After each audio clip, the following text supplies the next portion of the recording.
You don't need expensive watches to have great collection. This is mine, 20 watches, all under $150, and today I'll show you every single one of them. Alright, let's start with this one. Because this isn't just a watch, this is my first real watch. This is fossil, kind of field watch style, nothing crazy on paper, but this one means a lot to me. I got it from a friend back in school about 15 years ago, and for a long time this was the only watch I owned. And I know Fossil gets a lot of hate online. People say they don't make great watches, but honestly, this one has been through everything with me. Trips, everyday wear. I didn't take it off for years. Originally came on rubber strap, but that broke over time, so now I rotate it on these NATO straps, and I think it actually looks even better like this. And craziest part, after all these years, it still runs perfectly, and ironically, I have to change battery on it. The only thing that doesn't work is the date, but that's on me. I changed it the wrong way and broke it. So yeah, learn from my mistakes. I actually made a video on how to properly change the date, so that doesn't happen to you. Not the most expensive watch in the world, but definitely one of the most important in my collection. Now, this one is completely different. I actually picked this up on AliExpress, and the reason I bought it was this design. It almost looks 2D, like something straight out of comic book or a video game. The white dial with these bold black lines, it just pops. It's a really fun watch, definitely more of a summer piece, something you wear for fun. Funny thing is, I barely wore it, the protective film is still on it, but I'm planning to change that this summer. I wore it once, a couple of people actually came up to me and asked me about it, so yeah, it's one of those watches that just gets attention. Not the most worn piece in my collection, but definitely one of the most unique. Alright, now we have a true classic. This is the legendary Casio. You've probably seen this everywhere, on celebrities, in movies, pretty much all over the place. And for me, this one is special. I got it as a gift from my parents, but what makes it even better is that this is probably the watch I wear the most. It's just so light, you forget it's on your wrist. And it has everything you actually need. Time, day, date. And honestly, every collection should have one of these. By the way, if you're into affordable watches like this, make sure to subscribe. And here's another AliExpress find. I don't even remember the brand, but the dial is what caught my attention. You've got these orange and blue hands on a clean white dial, and it just works. It's one of those watches that feels perfect for summer. I think it was around $20, so nothing crazy, but honestly, sometimes that's all you need for a fun piece. Simple, cheap, but adds a bit personality to the collection. Next up is another classic, the Casio A168. I actually got this one as a gift, and it quickly became one of my everyday watches. What makes it a bit different from most vintage Casio is this negative display. It gives it a more modern, stealthy look compared to the usual ones. It's lightweight, super comfortable, and honestly, you can wear this with anything. This is a Pulsar Chronograph, Quartz. I actually got this one as a gift from a friend. It has this really nice brown dial. It came on a brown strap, which made it look pretty dressy, but I decided to switch it up. I put it on this NATO strap and it completely changed the vibe. Now it feels more casual, more everyday, but still has that chronograph look. And I love watches like this. You can dress them up or down depending on the strap. Same watch, totally different personality. Now, this one is a bit different because I actually built this watch myself. I got all the parts from AliExpress, and this was my first time ever trying something like that. And yeah, it wasn't exactly smooth. There was definitely some frustrations along the way, but in the end, I think it turned out really, really good. At first, it had different hands, but I swapped them out later, and I like this look way more. It's on presidential bracelet, which fits perfectly. It also has an open case back, which is always nice. But the best part about this watch isn't the specs, is the fact that I made it. There is just something different about wearing the watch you built yourself. I actually have a full video where I go through the whole process. So if you want to see how it came together, you can check that out. And honestly, if you never tried it, you should. It's fun with just a little bit of frustration. Alright, this is a G-Shock GA2100. And yeah, I also got this one as a gift. On its own, it's already an amazing watch. It's super durable, perfect beater. But this one is a bit different because I modded it. As you can see, it doesn't look like a typical G-Shock anymore. I turned it into a CasiOak style, inspired by AP look. With these screws on the bezel, it completely changes the watch. And honestly, for around $60 for a mod, it's kind of insane what you get. I actually made a full video on how to do this mod step by step, so if you're into this kind of stuff, definitely check it out. It's still a tough G-Shock, just with a completely different personality. If you enjoy this kind of content, builds, mods, restoration, definitely subscribe. I've got a lot more coming. And this is actually a second watch I built. This time I went for more of a PRX design.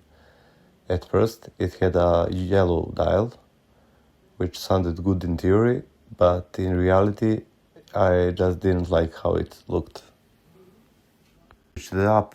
Now it has this clean black dial, and I kept the yellow second hand just for a small pop of color. That's the cool thing about building your own watch. You can experiment, mess things up, and then fix them until you get something you actually love.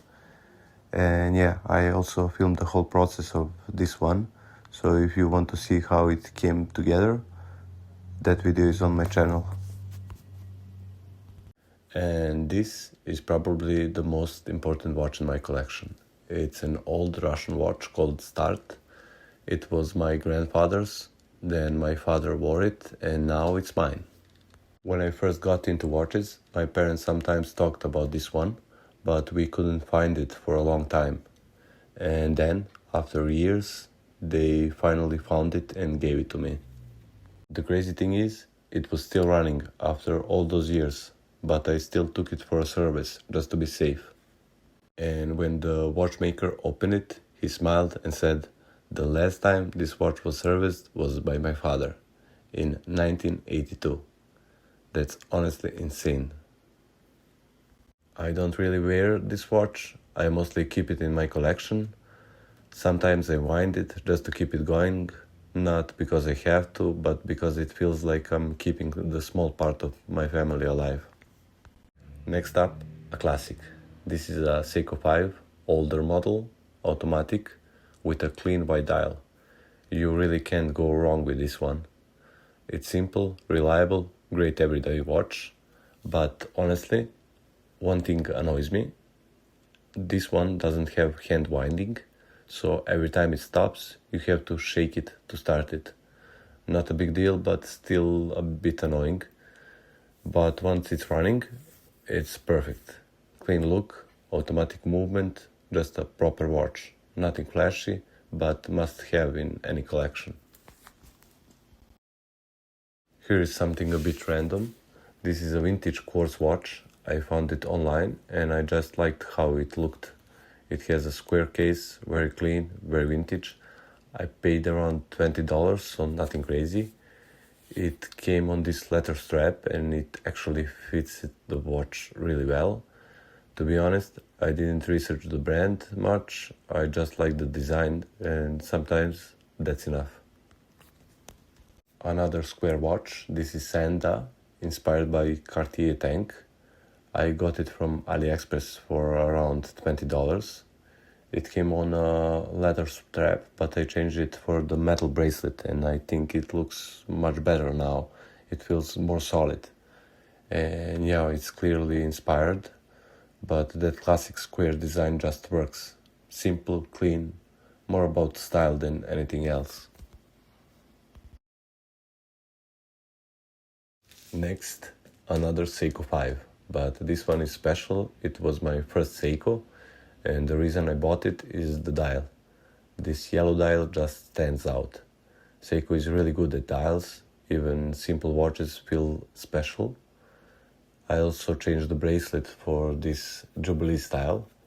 It's more comfortable and fits the watch better. But yeah, the dial is the main thing here. Next, I guess I followed the hype. This is a Casio with a Tiffany blue dial. I had a few similar watches before, but this one feels the best. It reminds me of PRX style watches. Clean, simple, very summer vibe.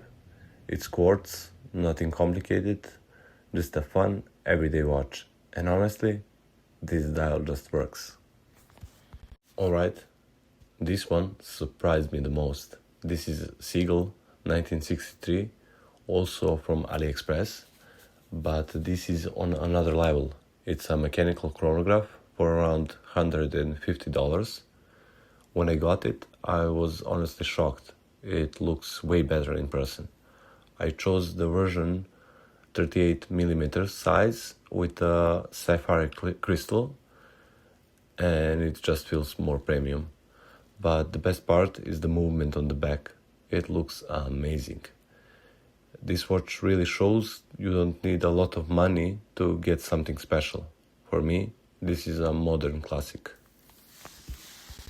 Next, another Seiko. This is a Seiko SQ Quartz, and yeah, another yellow dial. But this one is different. It has this two-tone bracelet, which gives it a more vintage look. I got it for around $10, which is crazy for a Seiko. It needed some work, but I restored it. I even made a full video about it. Now it looks great and works perfectly. Another Seiko SQ. This one has a great dial, very simple. I don't even remember where I got it. I just liked how it looked. It's not trying to stand out, but still looks good, although it probably needs a new battery. Next, another Seiko, automatic. This one has a dark blue dial. It's probably one of more elegant watches I own. Like most of my Seikos, I bought it because of the dial. It just has a clean, refined look. Simple, classic, nothing too much. This is a Raketa UFO, probably one of the weirdest watches I have. The design is very unusual. It was made for Moscow Olympics, and it really doesn't look like a normal watch, almost like something from a sci-fi movie. I don't wear it much, but I love having it in the collection. Another Russian watch. This is a Raketa with a calendar complication. Not full Perpetual calendar, but their simple version of it. At first, it looks complicated, but it's actually very simple to read. That's what I like about Soviet design. Complex ideas made simple.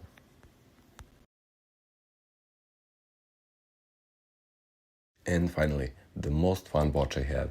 This is Paulin with a jumping hour, around $120, but very unique. I love this dial and blue hands. But the best part is asking people what is the time while wearing it, and watching them get confused. Simple, but always fun. So yeah, that's my collection. From vintage Seikos to weird Soviet watches, and this fun jumping over piece. Every watch has its own story, and that's what I love the most. If you want to check them out, I'll leave a link in the description, and if you enjoyed this video, make sure to subscribe. I post more watch content, restoration, and interesting finds like this. Thanks for watching, and I'll see you in the next one.